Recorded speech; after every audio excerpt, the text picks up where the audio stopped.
Salam Rahayu untuk para kadang kinasihku semuanya.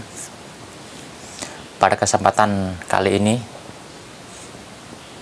saya pribadi ingin berbagi atas apa hasil daripada laku spiritual hakikat hidup. Ada 4 rintangan kehidupan baik untuk mereka yang baru mau atau sedang melangkah ke arah pencarian spiritual hakikat hidup atau pencarian spiritual hakikat setia hati, atau sudah menjadi pelaku spiritual murni, atau mereka yang tidak berspiritual sama sekali. Maksud tidak berspiritual itu dia malas tahu maksudnya terkait dirinya, tentang dari mana dia, untuk apa dia ada di dunia ini, dan hendak kemana nantinya. Letak pembedanya dari kesemuanya itu hanya pada kualitas kesadaran yang ada pada dirinya. 4 hal tersebut adalah: yang pertama, 1. Harta, tahta, asmara, dan ilmu.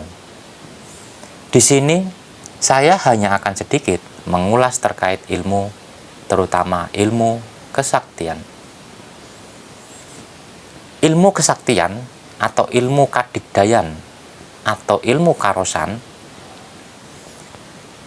merupakan ilmu dalam pendaya gunaan energi otak dalam kapasitas yang berlebih dari keinginan. Itu dapat menyerap dan menyumbat Menyumbat apa? Menyumbat energi yang ada di semesta, yang kiranya atau yang akhirnya energi itu kita gunakan. Jadi jelas, saat Anda mengambil itu, berarti panjenengan sudah merusak keseimbangan semesta. Nah, makanya itu disebut kesaktian, kadigdayan, karosan. Ya gak apa-apa kalau itu hanya untuk pengetahuan.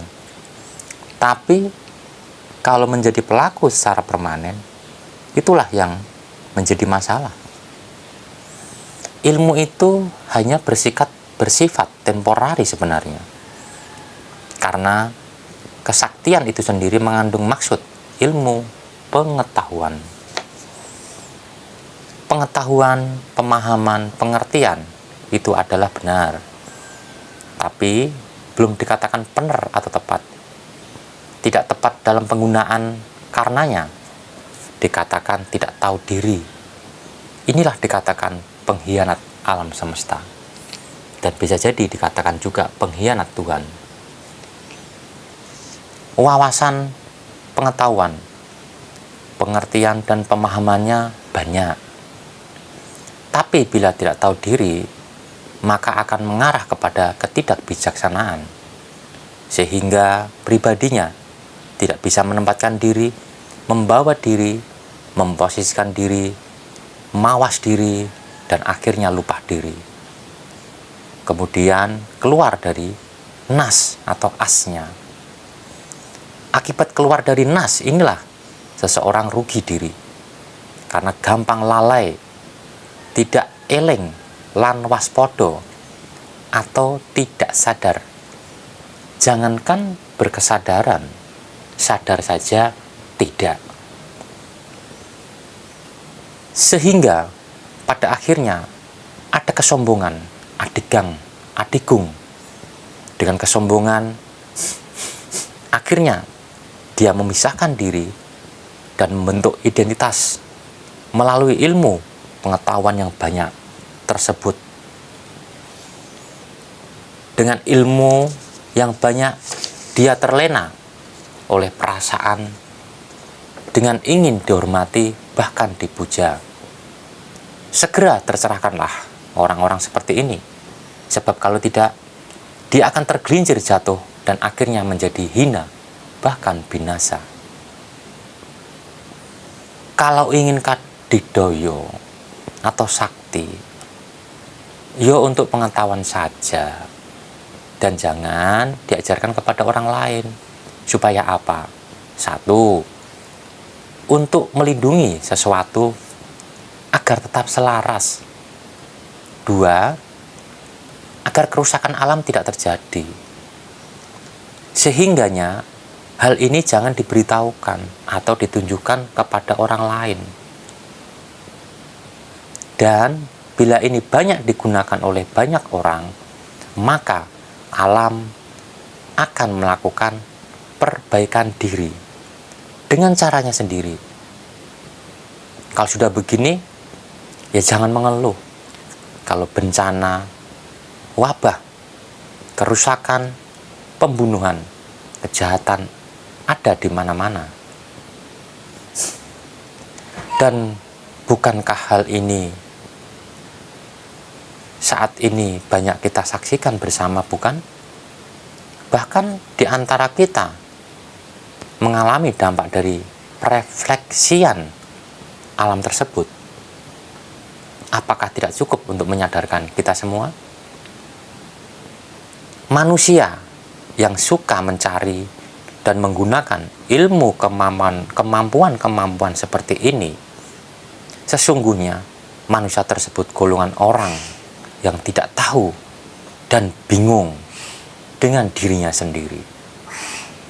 Karena manusia awam itu paling takut dengan yang namanya ketidaktahuan, kecemasan, tidak dihormati, tidak terlihat, dan sejenisnya. Takut itu karena tidak tahu dan tidak pernah membuktikannya, bukan? Orang takut mati semisal, itu karena belum tahu mati itu bagaimana. Koordinat atau pengalaman mati itu bagaimana. Sebab tidak tahu. Karenanya, cari ilmu itu jangan sempit, jangan fanatik. Karena sempitnya wawasan dapat mengakibatkan dogmatis otak secara otomatis. Sehingga dia merasa kotaknya lah yang paling benar. Kotak atau bendera selain miliknya salah. Universal lah dalam belajar dan berspiritual. Ketakutan itulah dikatakan ilusi dan dilusi loh. Nah, itulah yang harus diruat dalam jiwa-jiwa awam. Sadari bahwa itu sifat angkara murka, itu sifat Batara Uma yang menjadi Batara Durga, yang memakan segala yang ada dalam diri, mengkacaukan diri, sehingga disebut sastro gondomayit. Nah, premisnya kami rubah. Kalau zaman dulu seseorang mencapai kesempurnaan atau selamat harus melalui ilmu kesaktian, sebab tidak tahu. Lah kalau sekarang sudah tahu, kenapa itu dicari atau dipakai? Itu untuk pengetahuan saja. Dalam kapasitas tertentu, supernatural atau supranatural itu boleh dipakai. Tapi jangan ambil yang dari alam. Semisal dalam membantu mengaktifkan gen atau kesadaran yang ada di dalam diri orang lain yang sedang bermasalah, itu boleh. Bukan malah orang sehat disantet, material dihancurkan untuk pameran, hujan diterangin, mengambil pusaka, bahkan berafiliasi dengan makhluk astral untuk digunakan mencelakai orang atau untuk memenuhi kepentingan pribadi atau golongan. Itu namanya menyalahi infrastruktur dan keharmonisan alam. Manusia itu memiliki kemampuan magic atau supranatural. Sebab kita ini memiliki fungsi otak, bawah sadar dan alam rasa. Bagian inilah yang harus diproduktifkan secara terlatih, terukur, berkelanjutan dengan bimbingan yang tepat dan tidak asal, agar mendapatkan kesempurnaan mripate lan urip.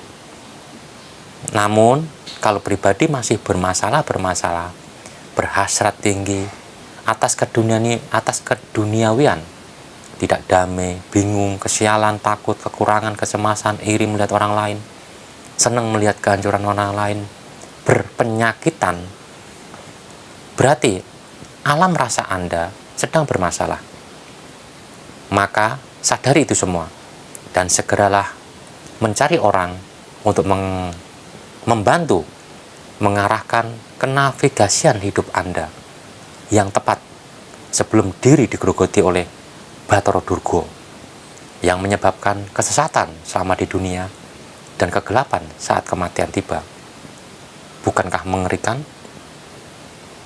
Maka teknik meditasi, teknik penyuwungan, teknik peleraman, dan sejenisnya yang dilatih secara tepat itu merupakan teknik memasuki alam gelombang energi positif lebih tinggi di dalam diri, sehingga dapat mencapai dan meningkatkan kesadaran hidup yang murni.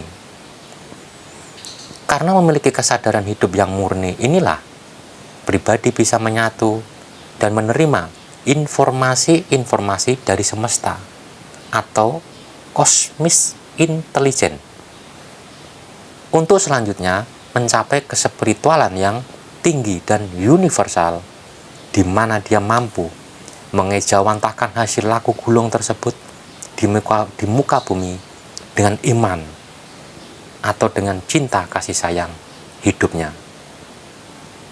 Kok bisa begitu?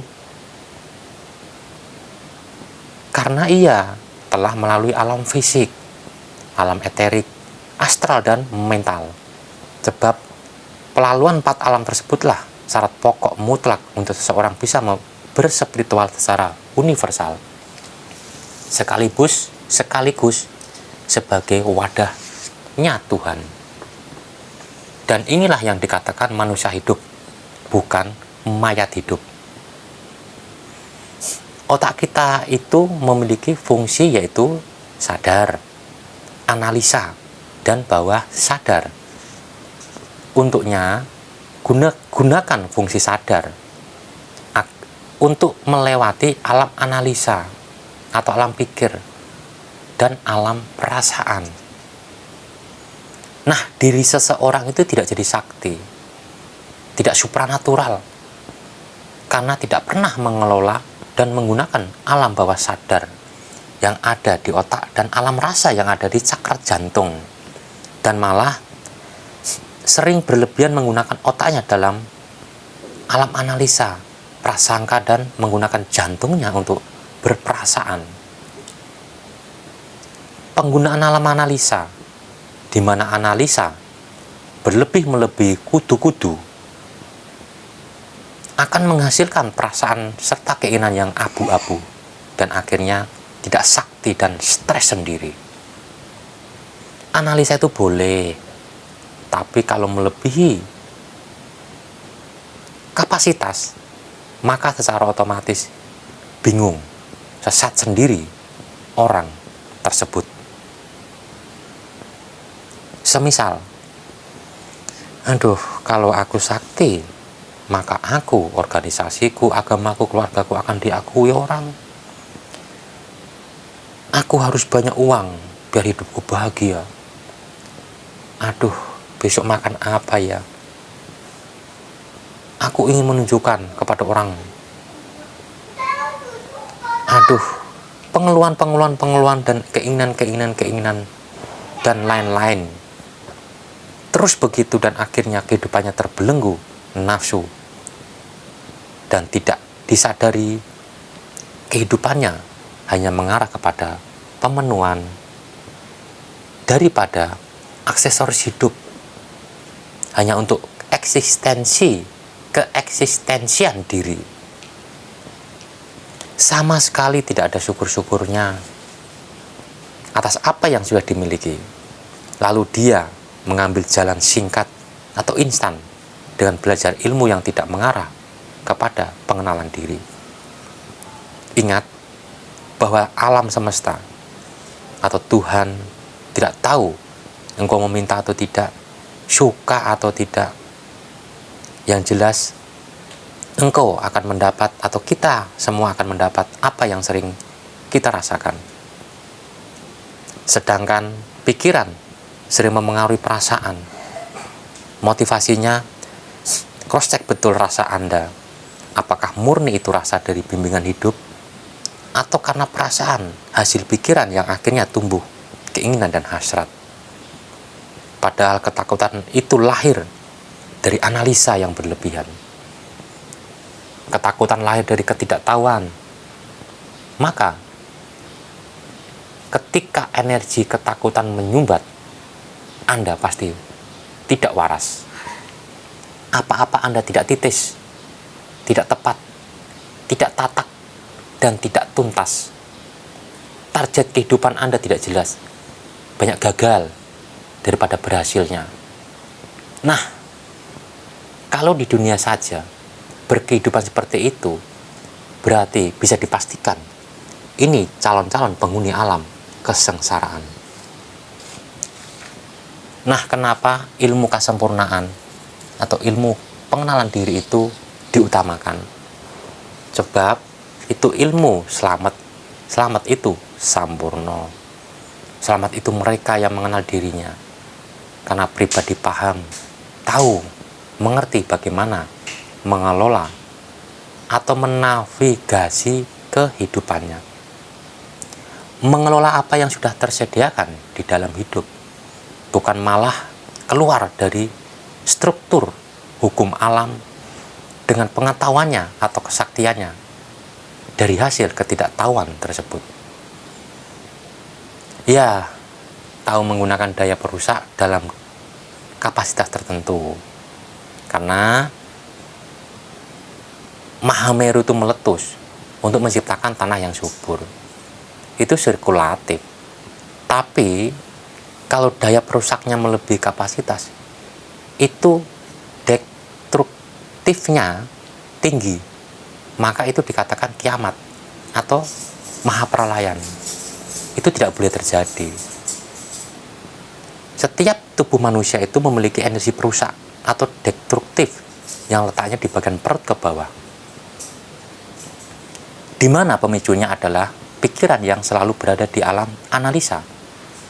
Itu kalau tidak dikelola dengan latihan yang terukur, maka kelenjar-kelenjar yang ada di setiap cakra yang ada dalam tubuh manusia itu akan memproduksi yang namanya racun atau kode beracun.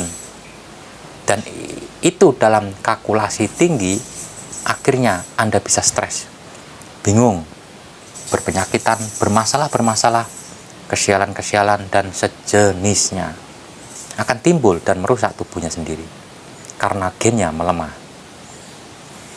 Makanya ambil semestinya, sak madyo. Orang Jawa mengatakan sak dedek pengawe saja, yang sesuai takaran. Karena kalau kita mengambil semestinya akan selaras dengan semesta. Karena semestinya itu miniaturnya semesta. Atau diri kita ini adalah bagian dari alam. Jadi jangan mengisolasi diri dengan menciptakan pikiran, kelakuan yang tidak selaras dengan hukum alam. Biar tidak celaka kadangku. Jangan lepaskan diri dari yang dikatakan hukum kesatuan. Hukum kesatuan itu begini. Aku adalah engkau dan engkau adalah aku. Itu hukum kesatuan. Tidak ada kotoran pikiran, kotoran hati, kotoran syahwat, sekalipun terhadap tai ayam. Sebab dia tahu bahwa dalam tai ayam juga ada amoniak yang ada dalam diri kita. Kalau sudah begini, apa yang mau kita benci? Janganlah membenci kepada apapun, kepada siapapun, dimanapun dan sampai kapanpun. Karena dengan membenci, Anda telah melepaskan diri dari namanya hukum kesatuan. Oleh karena itu, ilmu yang berhakikat tinggi adalah ilmu kesempurnaan. Karena itu, ilmu merawat dan meruat atau melebur. Meruat itu memutus, menghancurkan yang sudah tidak digunakan lagi dalam kelanjutan evolusi. Merawat itu menjaga keseimbangan. Sudah itu saja. Nah, dengan begitu, berikrarlah untuk tidak perang. Dengan Anda mengarahkan pikiran untuk sakti, berarti alam bawah sadar Anda, secara tidak Anda sadari, itu Anda sudah mengundang atau memprogram musuh untuk datang. Karena untuk menunjukkan kesaktian Anda, maka Anda dikirim musuh atau tantangan. Saat ini yang perlu dikembangkan adalah pelatihan-pelatihan pengembangan diri dalam peningkatan kesadaran dengan proses penggunaan pikir yang tepat saja. Era saat ini perangnya diplomasi saja. Perang among tinomongan yang ramah lingkungan. Biar penduduk bumi bisa gemah ripah loh jinawe. Kalau perangnya selalu menimbulkan pertumpahan darah, maka dapat menyebabkan sulitnya mencari ilmu kauroh atau ilmu pengenalan diri. Sebab air penghidupan tirta pawirtanya terlalu jauh di dasar bumi, sulit ditimba, sehingga seperti orang-orang dulu yang harus melakukan pertapaan bertahun-tahun untuk mendapat ilmu kesempurnaan tersebut. Sunan Kalijogo saja 3,5 tahun loh bertapa. Nah, saat ini mumpung alam menunjang, karena semakin bertumbuh kesadarannya, maka jangan lagi menciptakan pelajaran dan penggunaan ilmu-ilmu kesaktian atau pembelajaran yang tidak ke arah pengenalan diri, karena itu merusak keseimbangan. Hilangkan kefanatikan atas kotak, bendera Anda, biar tidak menimbulkan pertumpahan darah. Berspiritualah dengan universal.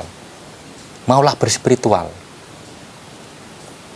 Sebab seiring meningkatnya konflik dan pertikaian, maka kesadaran alam menurun dan pasti bencana di mana-mana.